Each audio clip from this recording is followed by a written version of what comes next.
नमस्कार दोस्तों, list study में आप सभी का स्वागत है। इससे पहले हमने जो पढ़ाया है 2 वीडियो में, उसको आप लोग ज़रूर पढ़ लीजिएगा। और आज का भी वीडियो बेहद इम्पॉर्टेंट है। हाँ, अब अप्रैल में सारे पेपर्स ज़रूर होंगे, क्योंकि अब चुनाव ख़त्म हो गया है। कोई भी सरकार हो, उससे हमें क्या लेना देना, हमें नौकरी से मतलब है।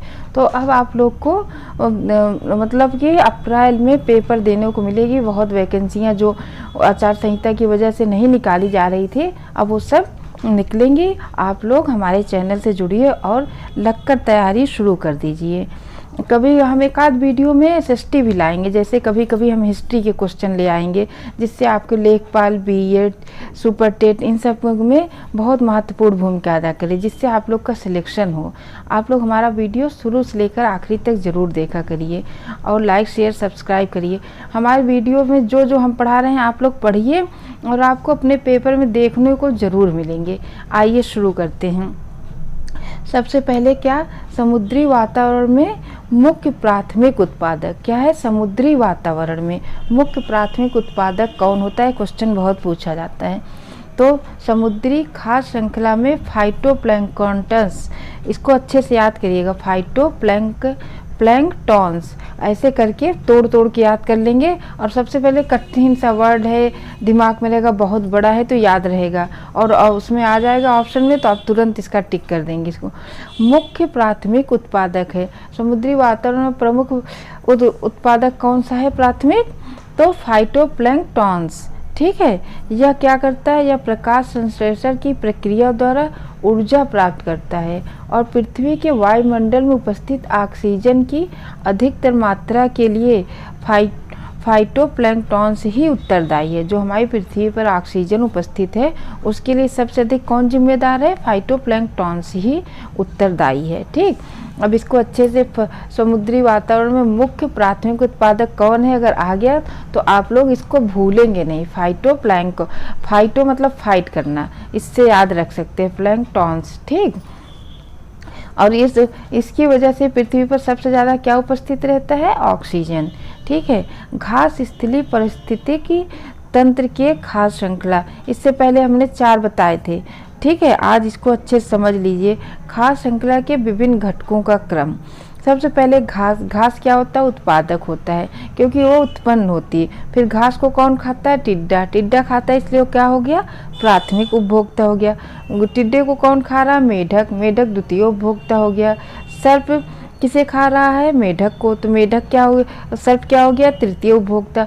और जो सब चीज़ें खाता है, जैसे मनुष्य सब कुछ खाता है, सर्वाहारी है, तो वो चतुर्थ उपभोक्ता, उच्च क्या हो जाएगा? वो उच्च उपभोक्ता हो जाएगा। सबसे शीर्ष स्तर का, उच्चतम सर्वाहारी पोषण स्तर का हो जाएगा वो। ठीक है, तो इस तरह से आप लोग इसका ये क्रम देख लेंगे तो याद रहेगा। घास उत्पादक है, टिड्डा प्राथमिक उपभोक्ता है, मेढक द्वितीय उपभोक्ता है और सर्प तृतीय, क्योंकि घास को टिड्डा खाता है, टिड्डे को मेढक खाता है और मेढक को सर्प खाता है।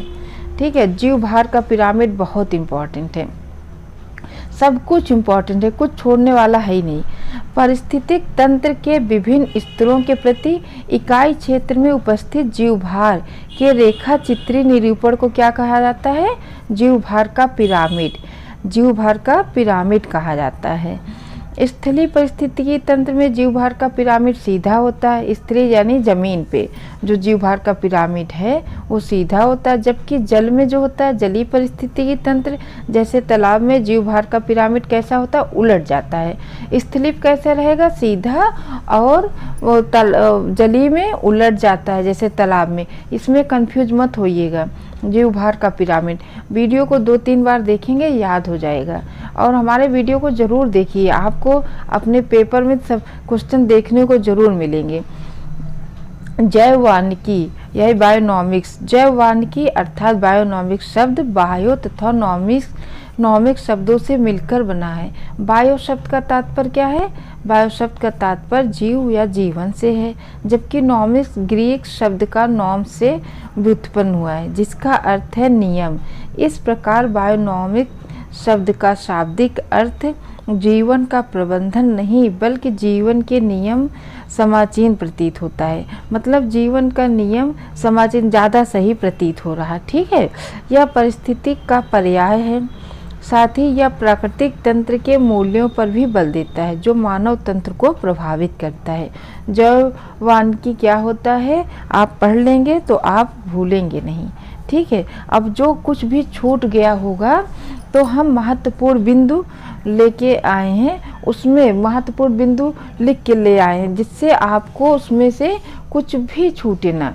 ठीक है, जो हमने चैप्टर पढ़ाया है पर्यावरण परिस्थिति, कुछ भी ना छूटे। इसके बाद हम आपको 30 क्वेश्चन करवाएंगे जिससे कहीं से भी क्वेश्चन आए तो आपको कोई भी असुविधा ना हो।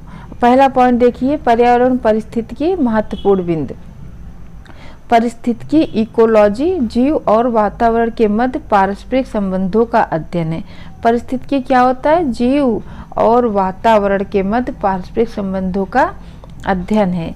दूसरा, पर्यावरण के 3 प्रमुख घटक हैं। पर्यावरण के कितने घटक हैं, एक पूछ लिया कितने घटक हैं तो आप बताएंगे 3। अब कौन कौन से पूछ लिया, उसमें उल्टा पुल्टा कुछ दे दिया, याद रहेगा तो बताएंगे। जैविक संगठन, अजैविक संगठक या भौतिक संगठक तथा ऊर्जा संगठक है। ठीक, सर्वप्रथम गहन पारिस्थितिक शब्द का प्रयोग आर्नी निस ने किया। किसने किया, सर्वप्रथम गहन पारिस्थितिकी शब्द का प्रयोग आर्नी निस ने किया। निस कॉपी से आर्नी निस याद रहेंगे, ये क्वेश्चन पूछा भी गया है। ये सब क्वेश्चन जब हम कराएंगे वो सब अधिकतर हाई लेवल के हैं।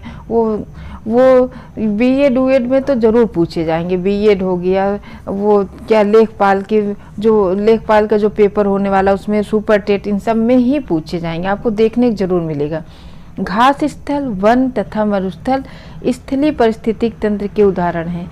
घास स्थल, वन तथा मरुस्थल किसके हैं, स्थलीय पारिस्थितिक तंत्र के उदाहरण। एक पद जो केवल जीव द्वारा ग्रहण किए गए स्थान का ही नहीं बल्कि जीवों के समुदाय में उसकी पारिस्थितिक कर्मता की भूमिका का वर्णन करता है। किसकी भूमिका का, पारिस्थितिक कर्मता की भूमिका का वर्णन करता है।